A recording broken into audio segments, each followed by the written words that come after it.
Welcome to House of Horns, and we're back. Victor, we finally have some news. There's a very notable player from the Rams that he's going to leave, part ways. It's like the nice way to say parting ways. But on that note, to introduce myself, I am Gilberto Manzano. And yes, I'm no longer the Rams beat reporter, but I still cover the NFL for Sports Illustrated. Kind of cool to say. And you are Victor, producer, Victor Javier Corona. Victor, maybe I'm a little rusty with this intro. Maybe I'm talking too fast or not fast enough, but I'm excited to do this again. House of Horns, it's been a minute, very quiet off season, but you know those Rams, they like to make noise, and eventually they're going to be coming.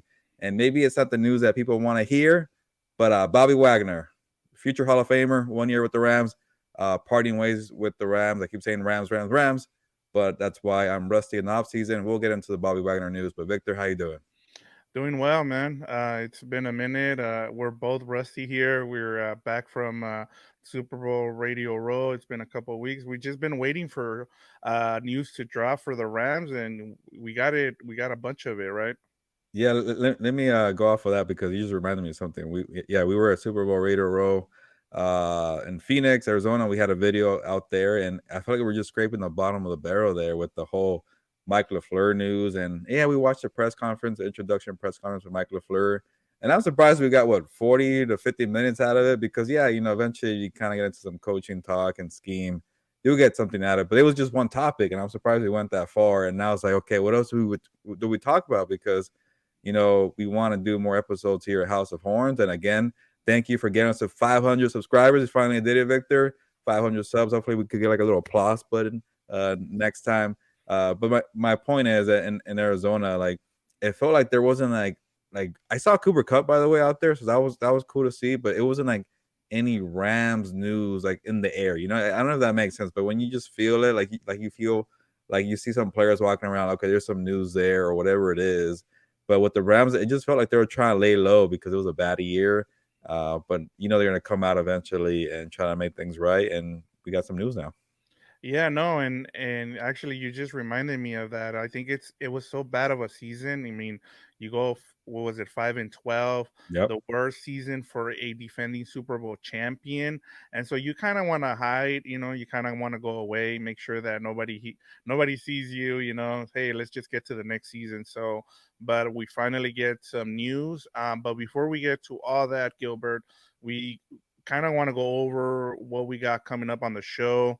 We'll share our takeaways on the Rams and Bobby Wagner parting ways, as you talked about. Is it parting ways? Um, We'll get also, into it. yeah, we'll also get into the Rams coaching changes, where some of the coaches that were on last season's staff have landed jobs.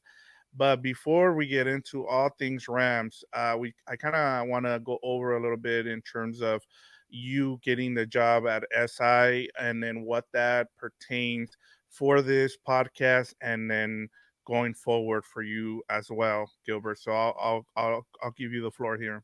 Yeah, no, thank you for letting me explain a little bit of what happened. And I know people already heard a little bit.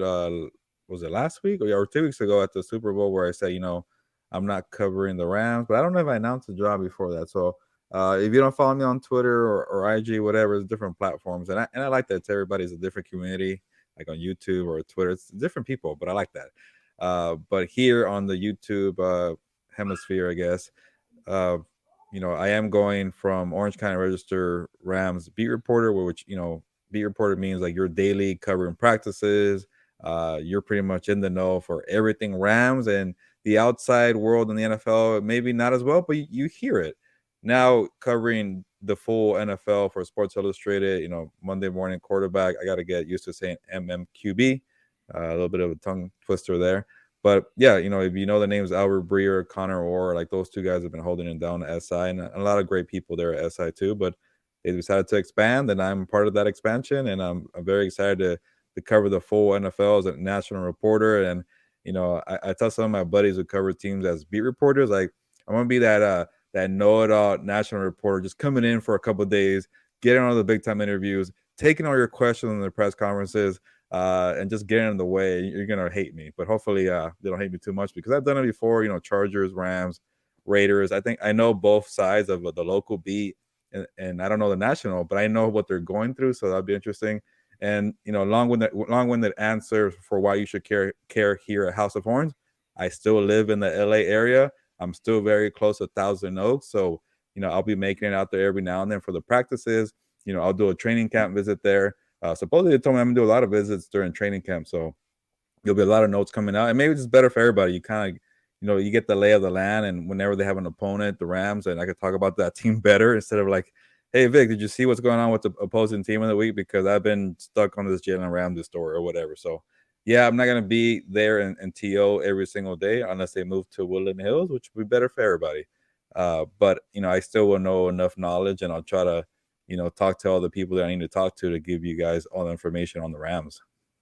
Yeah, and it's going to be great for us here on the podcast because that'll give us more access to have more reporters to bring on, give you more information, especially from the opponents, reporters from the NFC West, stuff like that. So, it actually works out a lot too because you also have those connections with the B reporters who are still there with the Rams that we can be able to use, and give them a call and say, hey, can we bring you on? So that's another good thing too. So I mean, the information is going to keep coming, especially from you, but it'll be another option for us to have, and that's pretty cool. Yeah, it's always a little awkward when you're beat reporters. Like we all get along. Like I know some places people don't get along, but I got along with the Rams beat reporters, and I feel like, now that I'm not really like technically competition, maybe a little bit somewhat, because I'm trying to get some Rams news too eventually. But now we're not on the daily, crossfires there, so I can be like, hey, Jordan Rodriguez of the Athletic, come on, Gary Klein, LA Times, Sarah Barshop of ESPN, or even Greg Beecham from AP. So I'm cool with all those people. I try to be, nice for everybody so I could get some interviews. Maybe there's a catch for why I'm so nice to people. But yeah, you get to hear all those people. And I'm sure if I text them, they'll say, yeah, to come on. Or maybe I'm like, hey, and you know what? I never liked you, so I'm glad you're gone. I'm not jumping on your show. So we'll find out when I ask them. Yeah, we'll see. Maybe we'll get somebody on in the near future here in the upcoming weeks, especially either after the combine. So let's get to our engagement question, Gilbert. There's a something happened recently. Robert Woods was released by the Tennessee Titans. So go ahead and let the people know what our engagement question is. Yeah, that feels like such a long time ago now after the Bobby Wagner news occurred. And I think the Robert Wood thing was the day before, and we were texting, okay, we need to get a show, a House of Horn show. Like, I know we all we want to get arrested, but we were itching to get back on and do a show, especially after we got 500 subscribers, which is, again, thank you, that's pretty cool to do. 500 subs, halfway to 1,000, hopefully we get there. But we're like, oh, you know what? This Robert Woods news could be something, because Cooper Cup tweeted at Robert Woods with the emoji like this, like, hey, come over.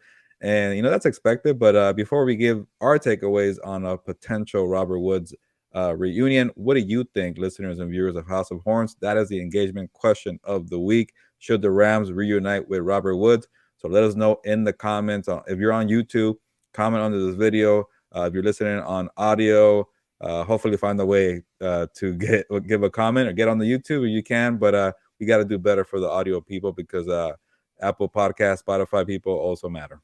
Yeah, no, they do. I mean, I hear from people like, hey, make sure you give a shout out to the people who listen as well. So, and we're here making sure that not everybody can get on YouTube. So, we're happy to oblige here. But let's transition over about our main story, as we kind of gave us a way for us to have a bigger show than just talking about Robert Woods potentially coming back. But Bobby Wagner, that was a big story today, and the Rams part ways, as they said.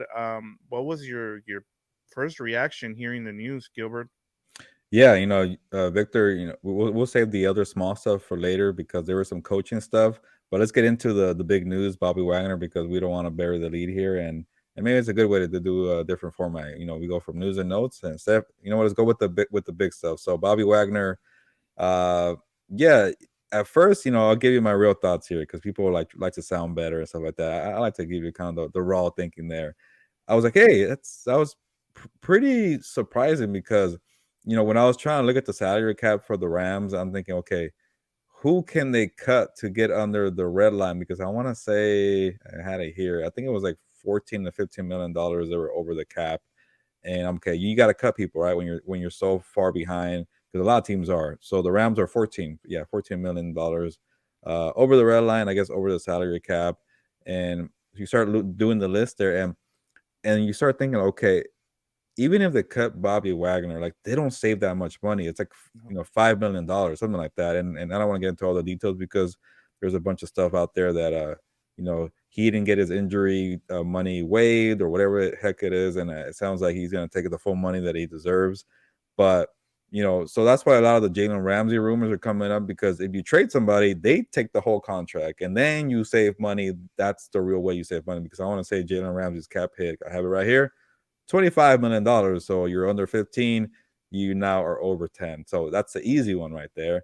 But with Bobby Wagner, I started looking, okay, maybe he'll get cut because he's an older guy, and he's it was a long contract, but I'm like, he was the best player last year. He still has so much left in the tank. So in terms of that, that's why I was surprised. I'm like, he was such a good player, and he was pretty much the heart and soul of the defense, or even the whole team.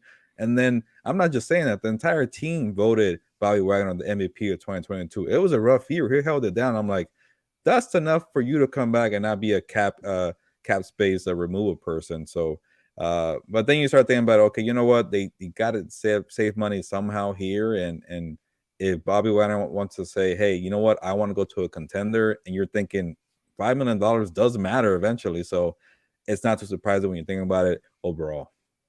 Yeah, no, and we've talked about leading up, as we started our off season here, the first couple of episodes, and we said they're gonna have some hard decisions to make. And one of the things we found out is in the NFL, I think it's a cutthroat business more than any other business. It seems like, especially in sports, where there's not a lot of loyalty between team and player. You get what you can out of both. If you're a player, hey, I need to get to my pension, as we talked about. I need to make sure that I get my money up front. Same thing with when it comes to the teams want to get as much value as they can out of you before they need to move on and replace you. And I think that's where we're at here. It's just a business decision here on both sides. He's decided, you know what, I gave him my all, and respect to him, because he was here for 1 year, but he made such an impression that now other teams are going to look for, if they're looking for a veteran guy, he's going to come on the top of the list because of that. And I don't know how much he's going to command on the open market, but in terms of wanting somebody with leadership, you need those kind of guys on your team. So, and in terms of the Rams, they need to get under the salary cap, and this is the bill has come due, as we talked about, Gilbert, for the Rams. And now this is where you're paying for it. And when sometimes you find a gem like Bobby Wagner, who gives you a one good year, but then you have to move on, man, because you have to build through the draft, because you are so front loaded with really good players that you're gonna have to make some tough decisions, and this is what happened today. Yeah, before I add to your point, Victor, I'm gonna say plug the hoodies here. Yep. Compas on the beat, because you got one on too. Uh, we're gonna get these out on a website soon. So if you're interested in a hoodie, uh, let us know, or even just comment, say I'm interested on the video. That way we'll try to get your email and get you on the waiting list. But sorry, that's a shameless plug there. And yeah, you make a lot of good points on Bobby Wagner, Victor, and you know what? Going to talk about what Bobby Wagner brings, and we'll get to the Rams eventually, or what I think about the Rams. There is, yeah, you're right. A year ago, nobody really wanted Bobby Wagner, or like it was kind of a wait and see approach. Like, okay, does this guy still have it? And then when the Rams signed Bobby Wagner, I'm like, okay, that makes sense. And then you start looking at the money, like that's expensive. That's an expensive contract for an older player. But then you got into the contract, like it's pretty much like a 1 or 2 year deal. And Bobby Wagner still had a lot to prove, because people are saying he doesn't have an agent, he's his own representative. So they're like, hey, it was a bad contract, whatever it is, and it was just a bunch of mixed results, and he just had to prove himself, and he did that. And so now, expect a lot of teams to be going after Bobby Wagner. I know inside linebackers are not as popular nowadays, but what he provided, especially in that, remember that first Seattle game where he did it all, and he just had so many game changing plays. And to be 32, 33, or whatever, he still has praying left in the tank. And to summarize what Bobby Wagner provides, one of my stories that I'm working at SI right now is I have the task of ranking the top 50 free agents, and it's going to come out I want to say next week. And I immediately just put him. I say, you know what? He's going somewhere in the top 20. I don't know where, but I think one, yeah, it's a kind of a weak free agent class, but I saw this guy firsthand, and I feel very confident he's still a top 20 free agent. So he will be sought after, and we'll see what happens with Bobby Wagner. But I'm not mad at the guy. He wants to win. He like I felt pretty bad about the situation last year because he's from Southern California, Ontario to be exact, and he wanted to come home to also, stick it to the Seahawks, and that didn't work out. But he wanted to win again and say, you know what, you Seahawks are rebuilding. We're gonna win over here, and that wasn't the case. The Seahawks went to the playoffs, and the Rams were pretty terrible. But for him to always show up every single day, despite the plans that he was hoping to get, it didn't work out for him. But he was still out there being an All Pro. He was second team All Pro, and that's where for me to see that on a database was pretty cool. But yeah, in terms of the Rams, you're right. They had to make some moves there. They had to cut somebody. They had to figure it out. And I shouldn't throw names out there, but like a lot of these contracts, like if you cut somebody, it just doesn't really help you much in terms of the cap space. But Bobby Wagner's $5 million was probably the best option. I just kept going away from it because I'm like, he played so well. You got to keep the guy, and maybe that's where my head in terms of the business got in the way. Because I think he was a good player, but then business is business, and Victor very well.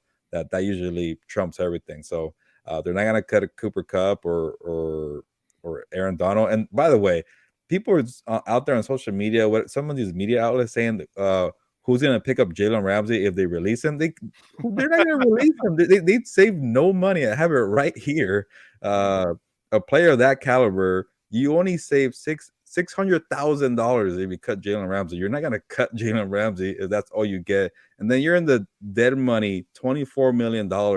You're not gonna do that. I don't know who got the idea that you're gonna cut Jalen Ramsey, and he even tweeted out saying, "Well, I'm not gonna get cut because there's no way they're gonna trade him or make it work for 1 year." So again, in terms of like the Titans, by the way, for an example, there, and we'll get to Robert Woods. Like they had so many contracts where you just release them and you got a lot of space and you're good to go. The Rams are just not set up that way, and it might be like you said because they kept pushing the bill into the future. Yeah, and that unfortunately, they're gonna have to pay it now, and it's just especially with the Rams right now, trying to figure out what their next move is gonna be interesting too, because this is only the beginning. As you talked about, Jalen Ramsey's gonna have suitors out there, and he's probably, as we talked about, maybe they restructure some contracts and they push more money, but as you talked about for we talked about with Les Need's end of the season press conference, he talked about, they're gonna what was the term he used, remodeled, or they're Or gonna retool. retool. So we'll see. And they, as we've talked about, they have Stan Kroenke money, so they're able to maneuver some money around, and you're able to pay for contracts up front with someone like Stan Kroenke, sorry. And so that's gonna allow them to stay in this as they move forward in this off season. But and then one more point I wanted to make, Yeah. one guy that you talked about was Ernest Jones. His protege is right there, man. He's ready to go and take over for Bobby Wagner. Yeah, that's actually a very good point because one of the last conversations I had, with a Rams player in the locker room was Ernest Jones, where like he was just so honest, like, yeah, I wanted to play this year, but who am I to complain? I get to learn and soak all the knowledge in from Bobby Wagner, and it's gonna benefit me from waiting because like, also it's easier when you won a Super Bowl your rookie year, and now you're saying, you know what, learn from one of the best of all time at the position, and then by year three, it's gonna be all yours. That's kind of a good setup. So shout out to Ernest Jones for waiting, and maybe Bobby Wagner who was thinking like, hey, you got a guy right here just let me go here and go win a title again, and you guys do what you want to do. But you're set with Ernest Jones, so that's a really good point there, Victor. And as you know, like you pretty much need like one good linebacker because when you're playing, nickel and dime, like you don't need to have the old school three linebackers in there anymore. So, just to throw some names out there, like yeah, they didn't make some tough decisions, but if you say $5 million, then maybe you cut Leonard Floyd. That's $3 million. That's eight already. Maybe you cut Joe Nopum because Joe Nopum didn't work out. That's another three, and now you're at 12. So there are ways to keep Jalen Ramsey, but if you want a really easy one, that's the way to go. So, and the other thing too, Victor, we can with this, but uh, you know, it's tough to really assess where the Rams want to go. And I think you're probably right. The first time it was remodel, not retool. I forgot. I think it was remodel for the Les Need saying there. He doesn't want to say rebuild. And I don't know if the Rams are going to rebuild, but I think we all know here, including Bobby Wagner, they're not a Super Bowl contender. Like regardless of what they do, I just don't see a Super Bowl contending team in 2023. And even last team was like saying like it's phase three is similar to phase one, and that was a team that's it could surprise you. It could be a wild card team, could be a divisional team. You're gonna be competitive, but eventually, like you mentioned, you got to pay the bills. You got to start building for the future. The combine's coming around. It just feels like this team is not there yet. And Bobby Wagner was just being honest and hey, let me go but if, you never know in football, Victor. You tell me this every single offseason. There's 5 to 6 teams who weren't in the playoffs a year before that will make it. You just never know what happens. But if you're looking at this team, maybe maybe Bobby Wagner is wrong two marches in a row because last March he thought the Rams were going to be the contender, and now he leaves. Maybe they are contenders. I don't know. But if you're just being honest and looking at the paper, it's not a team that's going to be built for a Super Bowl. Just being honest. And I'll say this, as we're speaking right now, they're not. We still have a whole off season to go. That's why, you'll hear people talk about, well, this team's out of it, this team's not gonna you we don't know. We saw the Philadelphia Eagles a year ago make it to the playoffs. They were the year before they were what, 8, 9, and 7, and they made the playoffs. They got boat raced by the Tampa Bay Yeah. Buccaneers, and then they come back. They make some additions, and next thing you know, they're in the Super Bowl. Nobody expected them to be in the Super Bowl. You just never know. Even teams who have everything you think going into the season, like the Bills, they end up going out in the second playoff game. So like I said, you have a long way to go between now and one thing, the one factor, as I'll continue to say this, is you have Stan Kroenke money, man. We've had this conversation, off the pod here, but when you have that kind of money, you can make up for things. You can pay players upfront money, something that other teams can't compete with, and so and then last thing I'll say on this is, at least you're not the New Orleans Saints. Look at New Orleans. They're having to cut, so as you talked about with Tennessee, New Orleans is in a worse position now and now Sean Payne gets to go to Denver, and he doesn't have to worry about that. He left everything else to the GM there. So, hey, at least you're in a better position if you're the Rams.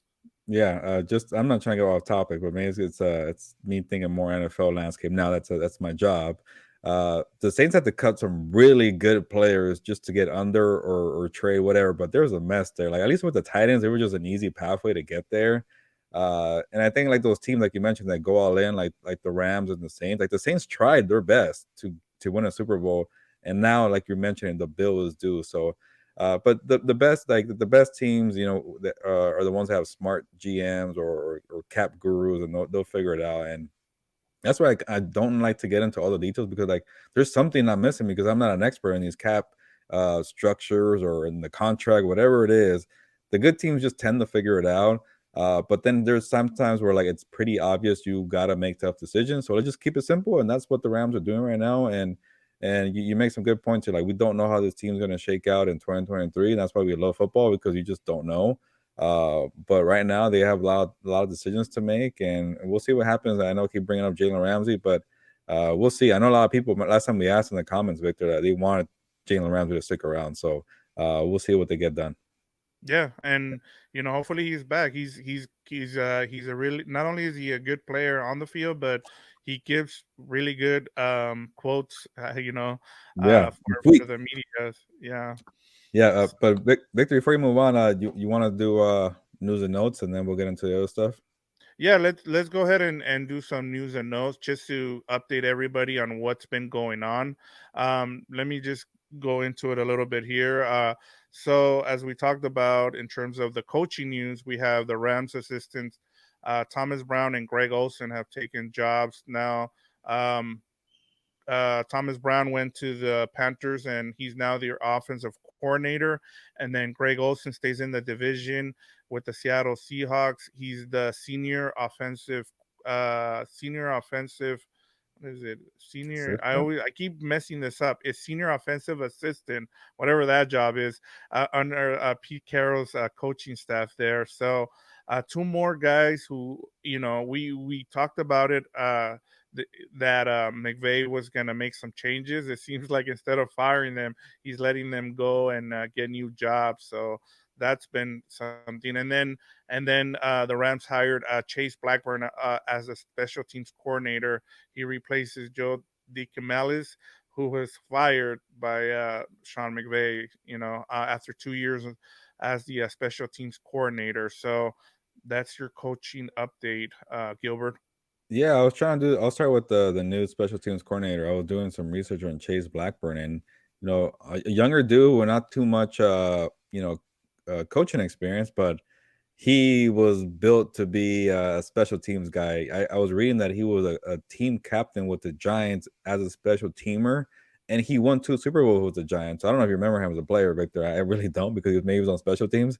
But if you made a living and you won 2 Super Bowls while playing special teams, you probably know special teams, so that's a good side. And he was a team captain, so he was probably really good at his job. And he was around some good teams, the Giants, and I think he also was coaching with the Panthers. So uh, I'm not really too sure about the connection there, but if Sean McVay had a good interview with him and he said, you know what, you're the guy to lead the special teams, let's see what happens, because uh compared to other years, they didn't have enough time to do these searches and do interviews. So now with more time, maybe that he found something here with Chase Blackburn. And uh, yeah, it's just tough to see, especially Thomas Brown go somewhere else, because he was just so beloved here, with the Rams. And and I know for him, especially in the running game, he was so beneficial for guys like Cam Akers. And that was probably why there was a rift there, because he had to move from running backs coach to his tight ends coach and special teams assistant, or whatever. No, not special teams, special head coach to the assistant head coach, whatever title, the Dwight Schrute title.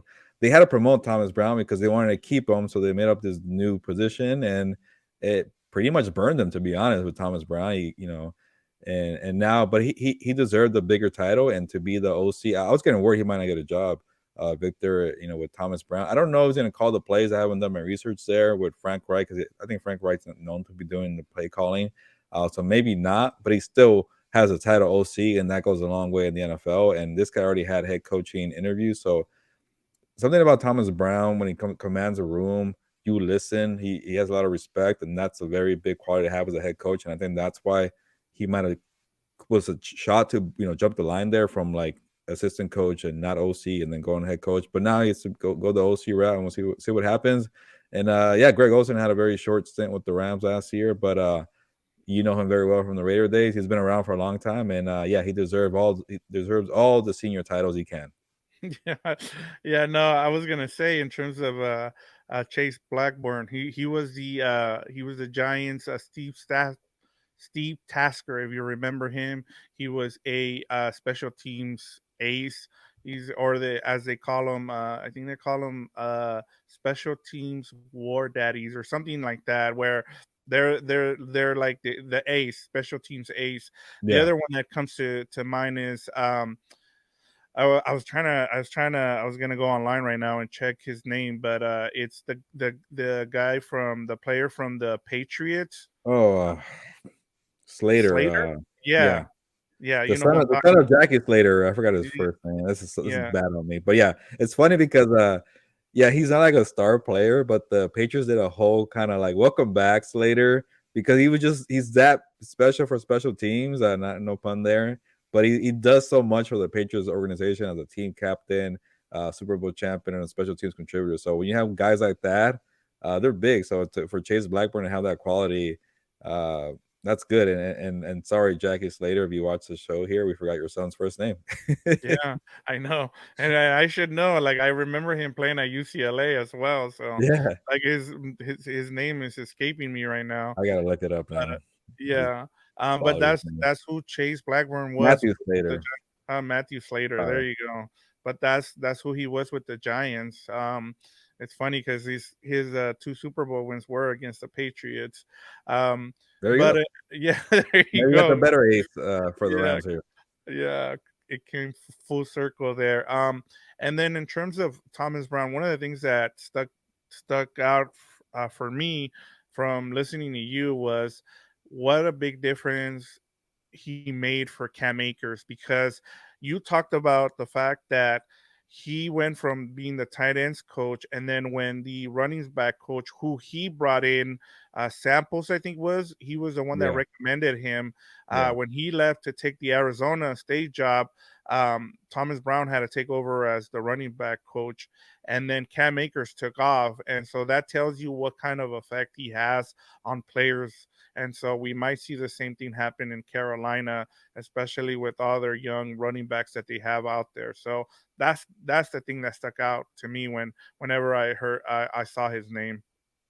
Yeah, that we'll get into because Jordan Rodriguez mentioned it in the story later on. But yeah, the whole rushing talent, like with Cam Akers, like the more you learn about it, the more like you feel for Cam Akers for why he was complaining out loud. But then again, there's better approaches to it. But like when you had no plan, real plan, like hire a running backs coach, and you want to promote somebody just to promote somebody, yeah, it was a disaster waiting to happen. But good luck to Thomas Brown and Carolina.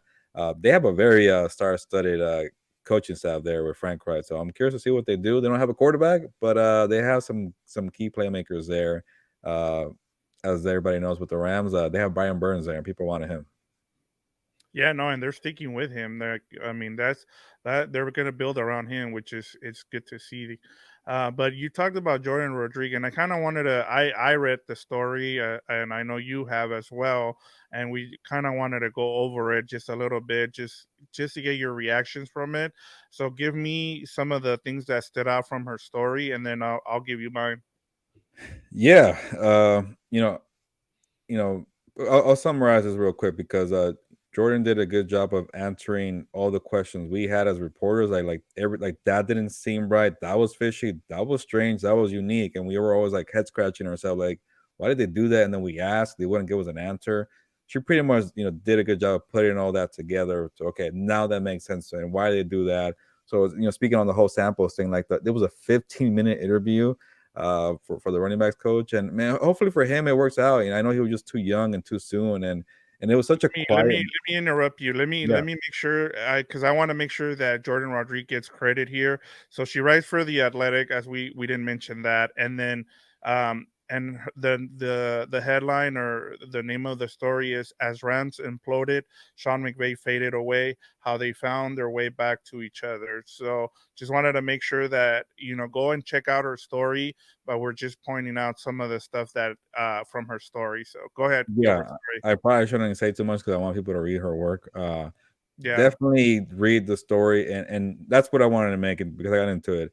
Everything you had, all the questions you had about this really awful, forgetful 2022 season. Maybe you want to just move on, but if you had questions that you just want to say, okay, that makes sense to me now, that's a story you should read because there was a lot of reporting, good effort. Because a lot of effort, she went above and beyond for that. So that's where I take away the most. But yeah, there were some nuggets in there. I'm like, they really like blew me away, and now I'm starting to think that I don't want to give away too much because that's how the world is today. You got to make sure you get that read and click because the bosses get mad. So check out Jordan's story, but that was my kind of to summarize without giving away too many spoilers.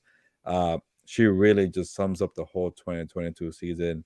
And if you have some doubt about what the heck happened during some point in the season, you will probably find it in that story. Yeah, and one of the things for me that kind of stood out without giving anything away is like a lot of the things she talks about in the story we talked about, like you had access to.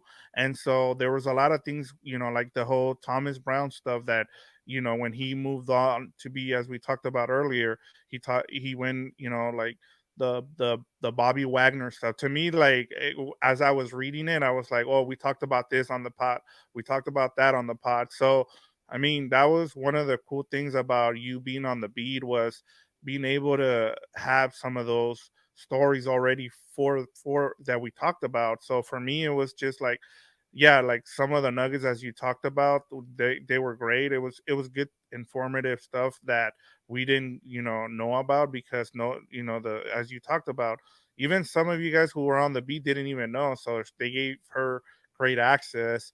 But in terms of most of the story, like we talked about, I think the biggest thing for me, and then this is going to be a negative, not towards her, but just as the Rams, I feel like they've made a lot of excuses. One of the things that I was not happy with in terms of reading some of the things that they had to say was, well, we just went through the longest Yeah, yeah, season, yeah. and we didn't have enough time to just say, you know what, we partied a little bit too much, and we didn't know how to, you know, be a champion, because honestly, it's hard to repeat.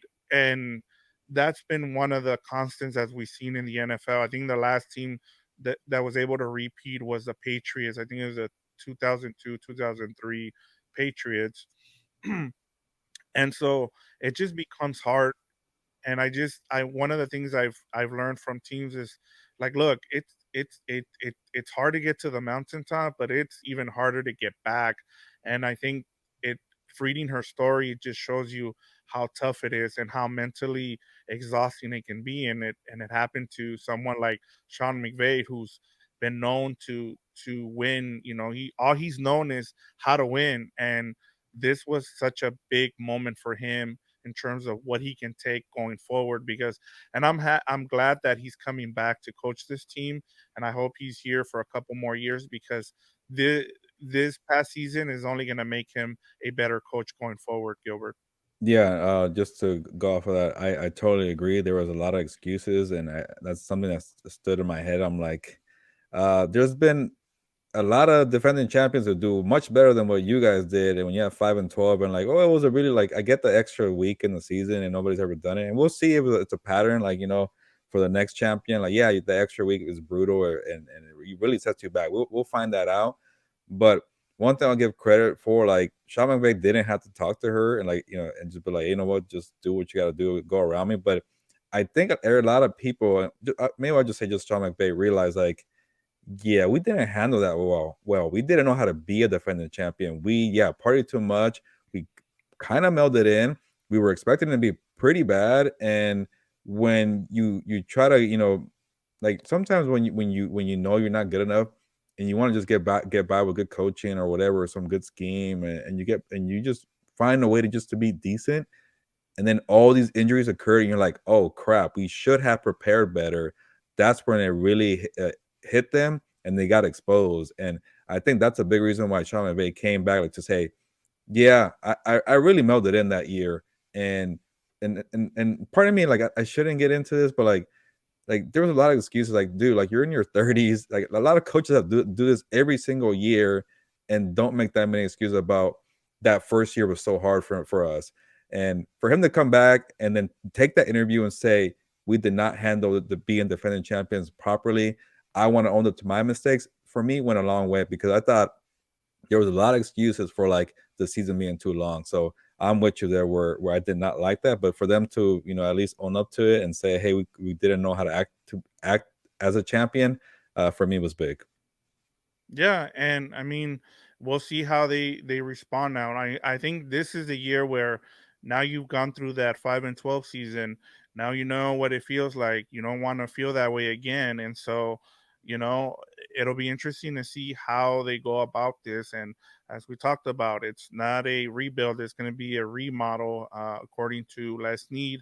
And I want to see how they go about it, because they still have, they have some draft picks. They don't have a first round pick, But this is where you can build your team is through, as we'll get into it, and it perfectly transitions me into our next thing, which is going to be that you're going to be at the combine, at the scouting combine, come next week. And so um, I just want to know, what are you, I know you're going there to work for SI, but what are you going to be looking for while you're there?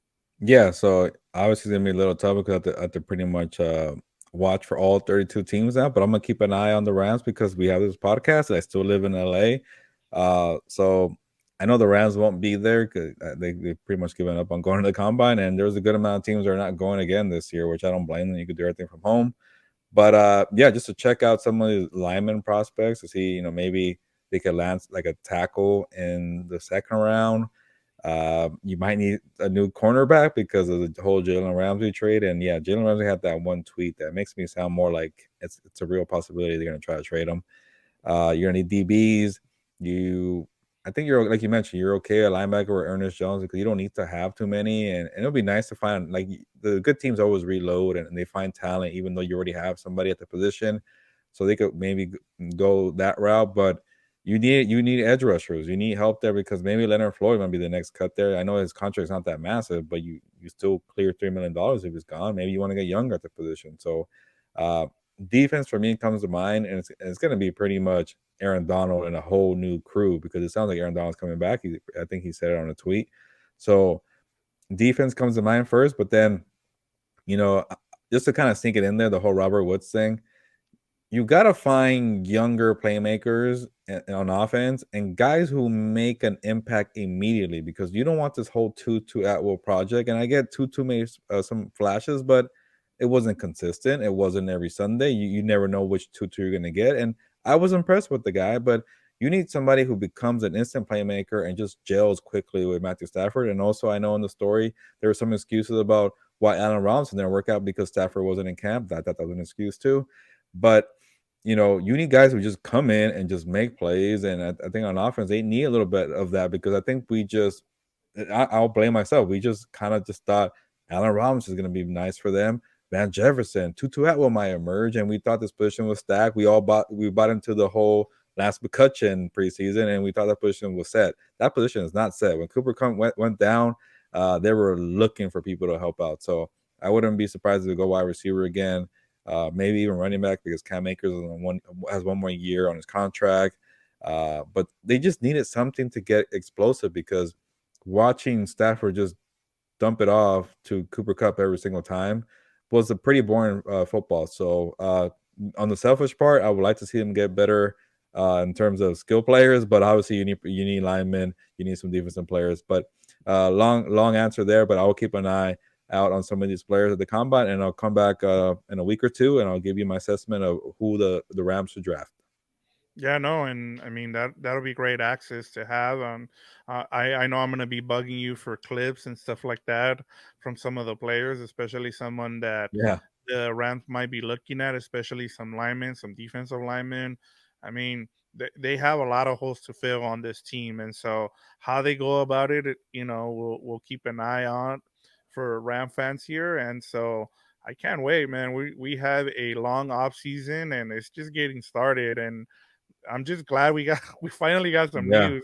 We were waiting. We kept talking like, "Hey, we're not getting any news from the Rams."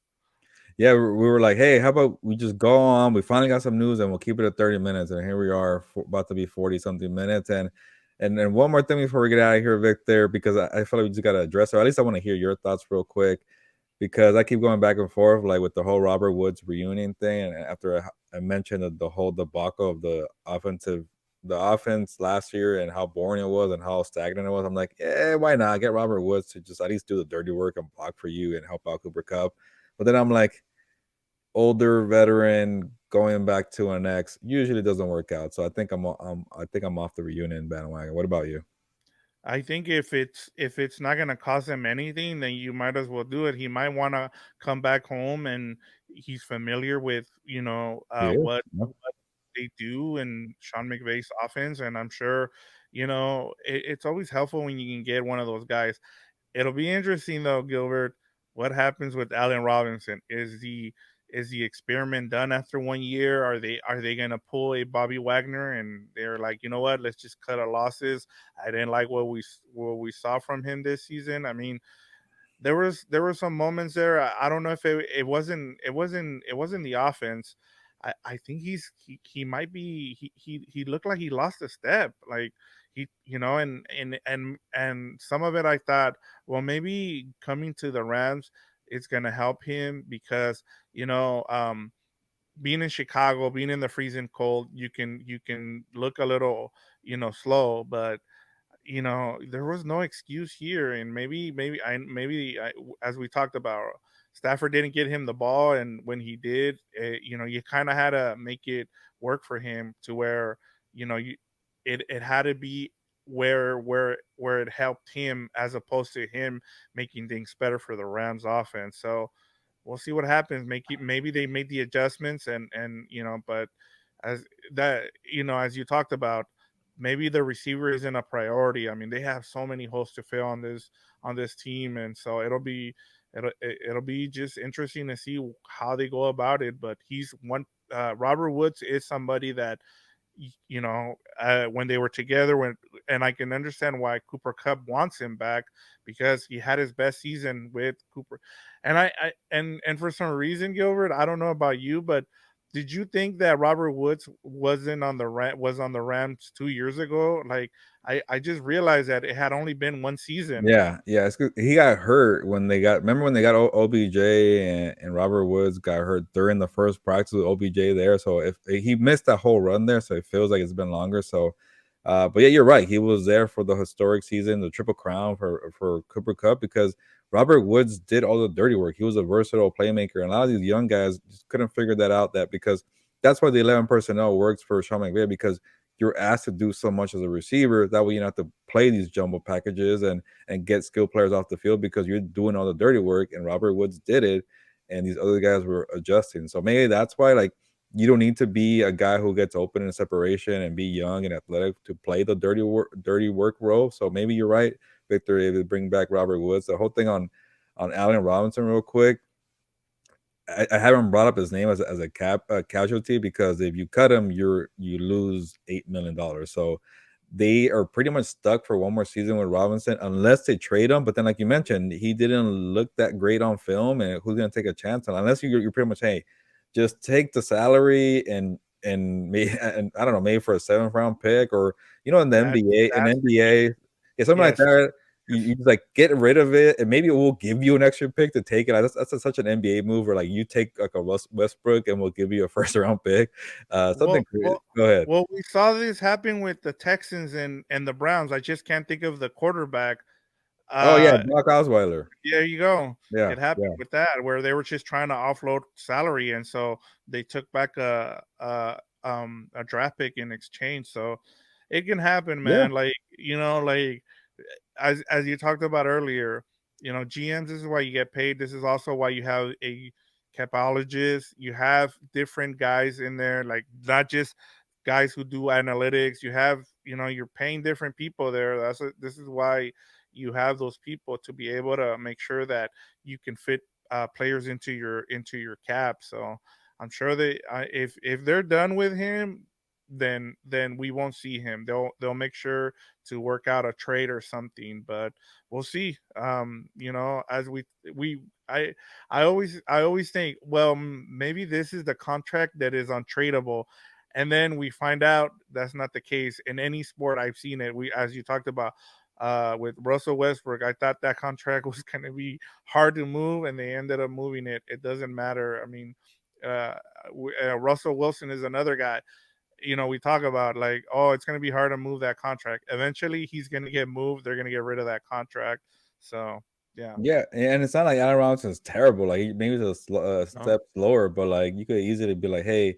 Also, too, like it's not his entire fault. We're like the line got hurt. Your starting quarterback was never around because he was hurt. So like it's not all on Allen Robinson. So maybe he gets there's a team that has a better setting. Like you know what, we'll take that salary and we'll make it work. And maybe that's the way they do it. But you're right. They're gonna probably be pushing to trade him because one they have issues with the cap and they want to get younger. So we'll see what they do. But look at us, Victor. Like we're about to finish. We're like, okay, we're getting to the end with some, reaching with the combine talk here, and then we finish strong with Robert Woods and Aaron Robinson to get to 50 minutes here on House of Horns. Look at us, we're just itching to talk, and there was so much news that we got to.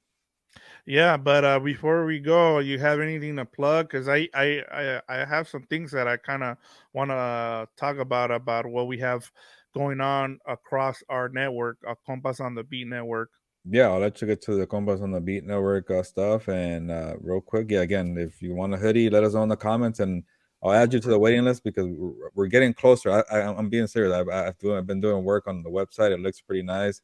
Shout out to my partner Caroline. We've been grinding away, and we're excited to unleash this website. But then this is probably not part of the podcast, but like there's just so much that you're learning about when it comes to selling merchandise on a website that you didn't think about. It just keeps adding up, so we'll get to it.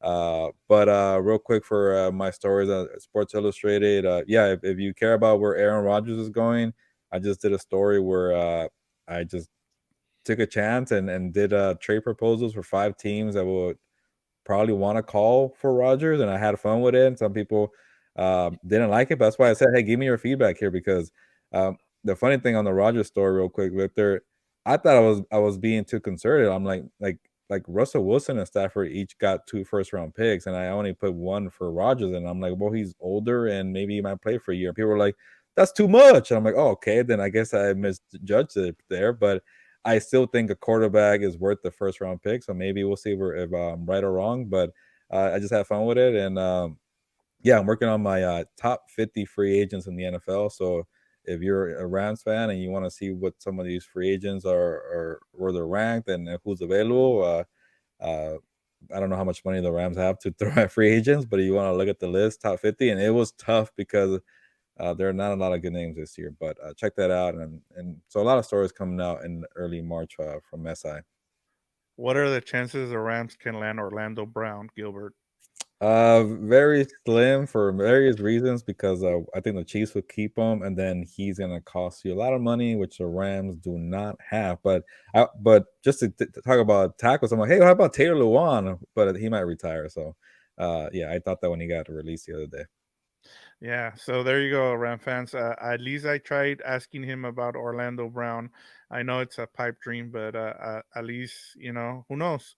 It might happen, but it's doubtful. But I just wanted to talk about some of the things we have going on our network. As we talked about, we have a lot of content out there from Super Bowl Radio Raw. If you still want to go back and look at some of the stuff that we did, some of the interviews as we talked about, we couldn't get anybody from the Rams. We tried, but at least there's an episode there from us that we did on House of Horns.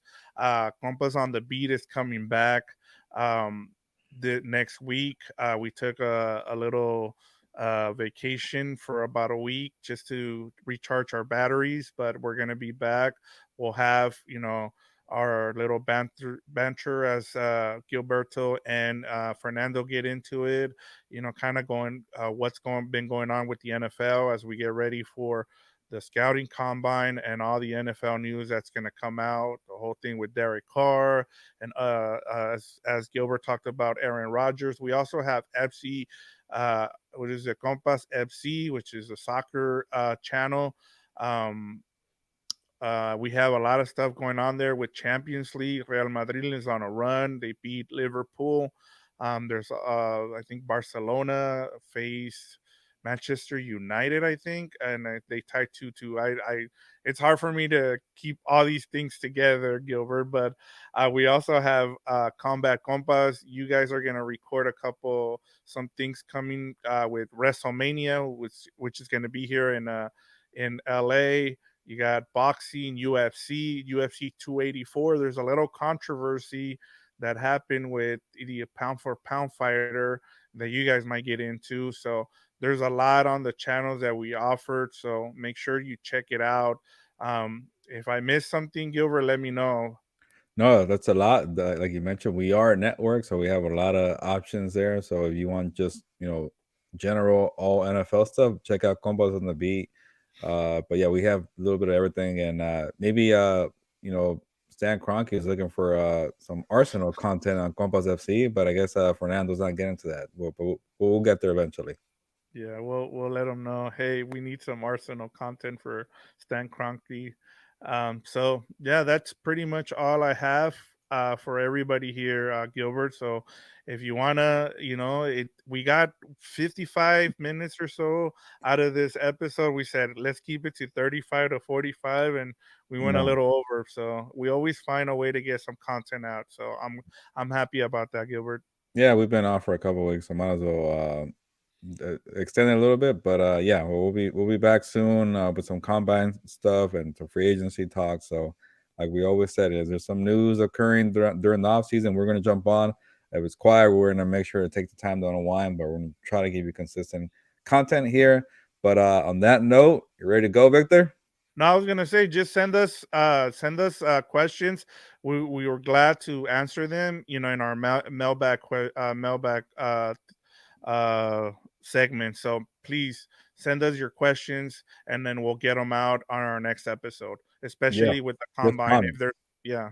Comment under this video with questions. Give us player names that you want me to look at closely. Whatever it is, we'll get to it. We read the comments all the time. We also have stuff in the community section of the YouTube channel. Eventually, might as well I can give you my email. You go email me if you ever want. At no, it's I'll give you Gilberto at compasonthebeat.com. That's the network email there. So, yeah, but easy way. Just comment. We'll find it. We'll get to it. But yeah, let's get going here, Victor. It's good to see you again, and hopefully you enjoy this video, listeners and viewers of House of Horns. But on that note, ya nos vamos, pues, vámonos.